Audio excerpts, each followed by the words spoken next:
Alright, ladies and gentlemen, welcome back. It's been a minute since we've done anything on this channel. I'm going to try and be a little bit more active with it because I didn't really do a build breakdown or how-to or anything when I first set up the Firebird. And unfortunately, I had some issues arise and I'm going to be tearing it down. I was driving it home on the highway and the car started to feel like it was down on power, which is a little weird. Started referencing like my vacuum gauge, my air fuel gauge, and the air fuel was staying pretty stable, but I was noticing that the vacuum gauge, like I was giving more and more throttle and it kept slowing down more and more. And I was a little concerned by this, so gonna keep watching the gauges and I'm like, well, maybe it's got just enough in it to limp home and all will be well. I was wrong. Boy, was I wrong. About 20 seconds later, not even, I'm watching the gauges and I see the temp gauge just go from 210, and it just keeps climbing. As soon as it hits like 220, shut the car off, figure it's going nuclear. Let's get out of it. Start coasting off to the side of the road, and as soon as I get over, I see smoke coming out from under the hood. So the first response is, car's on fire. Make sure there's nobody coming in traffic, get out, check, and it had spit off a heater core hose. And I'm guessing what happened was it overheated, kicked the head gasket, and then it pressurized the cooling system, and that heater core hose was the weak link rather than the radiator cap or anything. So, and that went through, had the heads decked, went over them, put it all back together, just using some stock like replacement Velcro gaskets and some head studs. Lo and behold, put it all together, start data logging. The driver's side bank's pulling 15% at idle. Should not be doing that. So got a little concerned, grabbed a compression tester, threw it on there. Cylinder 1 only made 75 PSI dry. Cylinder 3 made 135, and then cylinder 5 made 185. So had a nice gradual increase on the driver bank there, but shouldn't be doing that. So did a wet test on it, and cylinder 1 jumped up to about 140. Cylinder 3 jumped up to like 190. So showing that the rings are in rough shape. And being that that's the case, I don't want to have the car down for very long. So we went and acquired a new block for it. This is out of a 95 or a 96 3800 V6 car. It is obviously very dirty. There's a lot on here that's just kind of gross and going to need cleaned up. The car had the regular intake manifold gasket failure, which is a known problem. They use a plastic gasket from factory. I don't know that I have any, or I'd show you, but they just start to leak coolant. They give symptoms of a bad head gasket because the coolant will leak out off the side of the head here and straight into your oil valley. And then obviously you've got coolant in your oil. It's gonna milk, it's gonna make some peanut butter, and it's just gonna be gross. Take it to a shop. If they don't do their diagnostic right, they're gonna tell you it's a head gasket. Is what it is. People end up scrapping the car afterwards, and then it goes to LKQ and I go rip parts off of it. So I think what we're gonna do tonight is I'm gonna get this on the engine stand, gonna start cleaning a lot. This thing's really gross. Get you guys in here. Like, the cylinders or the pistons don't have a ton of carbon on them, but there's just a good bit to clean. We'll get the lifters pulled out, go through, get some of these chunks out of the valley, just kind of prep and clean up the block, make it look nice. And I might even tear the rods out of it and the pistons out tonight. I plan to go through and do new rings, new rod bearings, provided everything looks healthy. If the rod bearings are really ate up, I'll probably have to take it to the machine shop and have the crank gone over, do new main bearings, have the block gone through. But from what I can tell, the block's in pretty decent shape. I don't see any cracking. The deck seems like it's fairly flat with the few tools I have to test it. So I'm gonna have the heads gone over. I'm getting them ported, decked, 5-angle valve job, and I get a new thump stick. We'll throw it in this thing on the engine stand and have it pretty much ready to go. With that in mind, there are a couple other modifications. I got some Gen 3 NA heads. They have a slightly larger intake and exhaust valve, and from what I've been told, the ports are a little bit bigger from factory, so it's a little bit less material to remove. But I will also have to go through and finish up this piece here. This is a Gen 5 lower intake manifold, and this is what the supercharger will bolt directly to. As you can see, we're making some modifications here where I'm adding some injector bunks.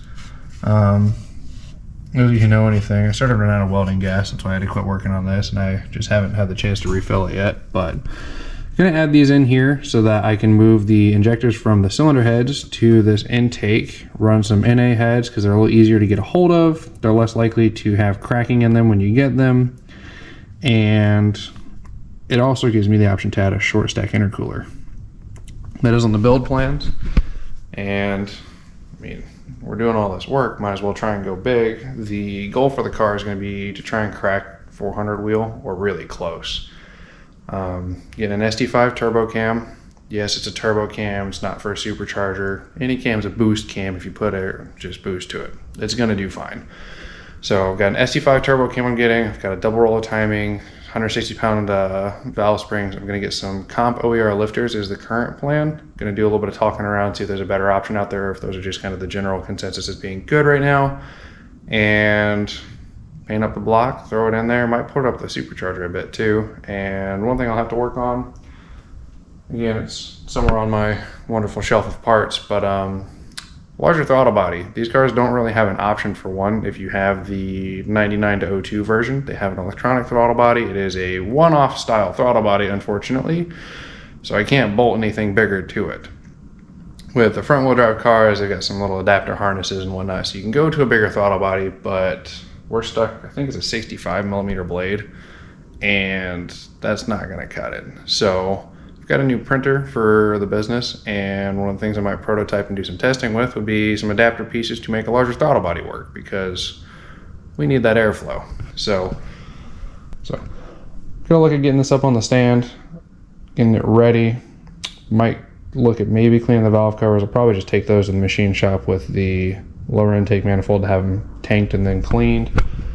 And I will bring you guys back when I got this on the stand and I'm ready to do some cleaning. Probably just throw you up for a time lapse on that rather than make you sit here through it all with me. And we'll go from there. All right, back. It's not on the stand yet, but I had a couple things I just wanted to address with you guys that are just kind of general recommendations that I've noticed are useful and just things to do, because some of us might not have ever done this before. I know that the first time I put an engine in this car, it was the first time I'd ever done anything like that. I dove into working on cars with a couple friends who already had like the car mostly put together. We had to finish doing like wiring harness, button up a few things. So we're gonna cover a couple things. First recommendation, get a pocket flashlight. Something like this one is a Streamlight. I don't remember what the model is, but it's a Streamlight little pocket flashlight. It's rechargeable with micro USB. Fairly bright, and they have some that are brighter. If you go too bright, it can actually make it harder to read things that are reflective. So this is a nice little piece. I've had this for a while, and they've got, if you get them through like your Snap-on truck or Matco or USA Tools, which is typically where I like to go, they have a lifetime warranty. I think even if you buy it through Amazon, as long as you have a receipt or proof of purchase, you get a lifetime warranty. It's just easier on the tool truck because they will take it from you, give you a new one on the spot. They send it out, it's not your problem. But I like this just for inspecting things. It's small, so it's easy to get in spaces, but when you go to put your mount for the engine stand on, you typically want to use 4 bolts. I misplaced one of mine at some point, so I will look at getting another one, and I have to run a through bolt style on this because there's no threads in this hole. It's just a pass through. From factory, the bell housing bolt is actually a bolt and a nut for that one. But what you want to do when you're going to put these on, especially if it comes from like a small block or an LS, it's going to have a different bell housing pattern. So you need to zip these loose here on the mount. It'll loosen up these arms, make them easy. Go ahead and get them mounted, and then you're going to try and get this centered up. As you can see here, mine's actually off center right now. So what I'll do is I'll loosen these 3. I'll try and get this moved over so it's nice and centered on the engine. It'll make it easier to roll it over and everything so that the center of gravity and everything's matched up with a pivot point. But you want to go through and tighten the bolts that go to your block. You might have to use washers to space them. I've got washers in a key ring because I'm missing a washer, but it'll be fine. So you want to go ahead and you want to tighten those down, and then make sure you get this centered, and then you'll tighten these down. I hit these with an impact. I'll probably go through and hand check them just to make sure I'm not too worried, and we'll go from there. I'll probably go ahead and pull the lifters out next. I'll show you guys I go ahead and do that just in case. Again, it's something that you guys haven't experienced, you know. try and cover all the details I can so that if there's one of you out there that's trying to follow along for whatever insane reason, I can give you some pointers. I don't recommend doing this. Everybody says I should LS swapped, and yeah, if I wanted to spend more money, I could have done that, but we're trying to operate on a cheaper budget, see if we can make the same kind of power and have this cool supercharger noise that everybody loves. So I'm gonna hand tighten these again and get that adjusted, and then we'll go ahead and start pulling the lifters out and everything. All right. Back, went ahead and made these adjustments. So the rod is more in line with the center of the block. It's a little bit lower, just kind of better overall to help with rotating it around and everything. And one thing we're going to cover just real quick, because it makes such a difference. Have an organized workspace. This is my personal box. It's a US General box. I know that everybody says, oh, Harbor Freight's not that good. I love this box. We've got a Husky box here, or a Cobalt, sorry, and I definitely prefer this. It's small enough I can wheel it around, but it has enough storage for everything, especially if you utilize your vertical space. You can get magnetic wrench holders. I like to keep this here with all my common sizes. Anything bigger, I keep a little bit lower down, things like air pressure gauge and torque wrench. But you can get things like this that are just organized, or you can get the little socket holders here. Just have an organized workspace. The ability to walk over here and be like, I need a 3/4, there it is. Oh, I need a deep 18, done. Makes life easier because you're not hunting for tools. They're not somewhere on the floor. You grab a couple, do what you're doing. If you're taking a pause, you can just set them back, and it's not like you put them in a drawer and they're rolling around and hard to find. This makes you so much more efficient. Worked in a couple shops, it's just nice. So you need a screwdriver here on the side, easy. Makes life just super simple. You can do things like get magnetic holders. So I've got gloves on the side. I've got a power strip over here. Just don't be scared to put some effort into decking out your work environment, especially if this is something you want to enjoy doing, or if you're doing it regularly for friends or anything too. Have an organized work environment. It's going to save you time, make things easier. You're going to spend less time like hunting for anything, honestly, because it's all right there. The other thing, get a trash can in your garage. I'm gonna use a 5-gallon bucket. I don't know where my trash can went. I think I broke it. And just keep in mind that little steps to optimize your work environment make a big difference in how things go. So what we're getting to next is we are going to be pulling lifters out. My needle nose are a little bit grimy, but a lot of times you can just grab these, twist and pull. I'm gonna grab some gloves real quick. I'll be back. All right, having a little hee-hee moment. Throw a glove on. As you can see here, this lifter is just not doing so hot. It's got some nice little peanut butter on it, but when we get in here, we can spin the roller. It's actually in good shape, and it's not collapsed. The plunger's here at the top, even though it's quite dirty.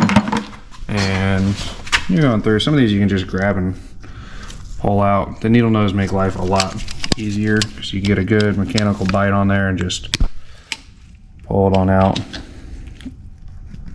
like that. Look it over again. Make sure you don't see any catastrophic damage that's going to suggest that the blocks had a really rough time. I don't see any pitting or anything on these rollers. Again, these are just getting tossed. They will be replaced and upgraded, but it's still a good idea to go through and inspect things. You take them apart so that if there's any sort of damage, you get a nice telltale sign, ideally before getting too far in there. But needle nose from Harbor Freight are not really cutting it on this one. Let's grab something a little different. So again, organization makes a big difference here because I know where the pliers are. Makes it a little easier to come over here and operate, because you need something bigger, got something bigger. So now I will say, if you're removing lifters to try and reuse them, one, why? Just buy replacements. They're not that expensive unless your build is like brand new, barely past break-in, or less than 5 or 10,000 miles. I would replace them. It's a good idea. This is an unknown mileage engine. I'm guessing it's got a decent chunk on it just based off of the oil and junk all over it, but it doesn't come from the junkyard with any sort of sticker saying, hey, that's how many miles I had, especially when you pull it yourself. So kind of makes it difficult to gauge how worn in things are or how worn out they will be. So it's just something to keep in mind. This lifter's acting awfully stuck. So I think what I'm gonna do, I'm gonna go ahead and pull these and inspect them, and I'll get back with you guys when I'm done. If I find anything interesting, I'll let you know, but just go ahead and knock these out. And I'll show you down through the lifter holes when I get done. How you can see the cam, you can check out your lobes if you have a lifter collapse or fail or rotate or spin or whatever. You can see in those lobes like the damage. So go ahead and get all this knocked out, and then I'll come show you guys that. All right, got the lifters out. A couple of them had a little line on them, but I'm guessing it's just from mileage. I couldn't catch it with my fingernail. The general rule of thumb is if you see anything like a vertical line or whatnot, run your fingernail over it, and if it catches, it's damage that needs to be worried about. But in here, you can see your cam lobes through each lifter hole. All the way down, I went ahead and inspected these, they look all right. There's a little bit of junk on top of this lifter, but it came down through this oil drain hole right here in the valley. And when we look on this side, that one's dirty. That one just has some general wear. You can see that marking in the center. That's just normal from wear. And it continues along here. This one's the same way. We got the same thing here and the same thing here, all the way to the front, which it's a good sign. It means that we don't have any extra metal fragments that went through the engine just from a lifter failure, which is nice. It means that our bearings are more than likely in good shape. When I pulled this, I obviously checked the oil. It had some, obviously, peanut butter in there, but I went through and kind of sifted through it, didn't find any metal or any flakes, which is promising. And it's just something to look at. It's kind of neat. Also, we'll note, you guys you'll see there that on the lifter bores, there's a lot of reflection just from this flashlight. In person, it's not as bad. The camera's going to be more light sensitive, but that's part of why it's a good idea to get something that's not quite a million lumens. If there's on average from 200 to 400, something in the 250 range will probably be plenty for you to see what you're doing, but not be so bright that you can't tell what you're looking at, because you can have light that bright. It's a bit excessive. But the next couple steps for this, I will probably look at seeing if I can remove the harmonic balancer here. These have a specialty balancer or remover they're supposed to use. I ordered one on Amazon. I can't remember if it was the right one or not. And then I had to get some bolts from Harbor Freight. So I'm gonna see if it'll work again for me to get this thing off. And I might go ahead and also pop off the water pump here. I don't plan to reuse that. The one on the car is relatively new. And then the timing cover itself, I'm going to be swapping. From factory, these cars have some coolant elbows here. They're just metal aluminum. They use the alternator bracket to supply the heater core hoses, and they've got a specialty fitting on them, and it's just stupid. I don't like it, and it's actually what failed on mine. One of those hoses rubbed on the intake, started weeping, I think, and then ran low on coolant, overheated, led to where I was. I didn't have a coolant leak that I knew of, so never worried about keeping an eye on the coolant levels. So I took and welded an aluminum bung here that's just a threaded end, or not threaded, a barbed fitting, so I can just slide a hose on there and then run that instead to get rid of these elbows, simplify some things, not have to use the specialty fittings that come on it from factory, because you can't get replacement hoses anymore. So kind of just swapped over to that. I'll have to do it again on this intake, because you can see the remainder of the coolant elbow there. And the one on the car is modified with that bung already, so I'll have to remodify this one for that. But I'm gonna go ahead and continue disassembly on this just while I have it here on the ground, and then when it's up on the stand, I'll just be focused on cleaning. So I'm gonna go ahead and get this popped off, and I'll let you know how it goes. Ideally it goes well, but I won't be recording in case he's an impact or anything. You guys don't want to listen to that, so pick up in here in a minute. It's a little crooked. That's better. All right, so got the balancer off. Not gonna show you exactly how I did it. This kit is definitely not the right kit, and it's cheap, so I had some issues. I stripped out the original thing, had to use this and the draw puller, and it's just a train wreck, but it's off. That's what matters. I've got some evidence here of the front main leaking. You you can tell because there's oil here. I don't know how well that shows on camera. It looks like it shows pretty well, but there's oil there underneath the crank, which is evidence of it leaking. Inside, the threads look okay, which is good, means we didn't destroy them. The key's still here on the side. And one thing I'll note, use the right tools when you can. It's a 15/16 socket, so I'm using this impact socket I have.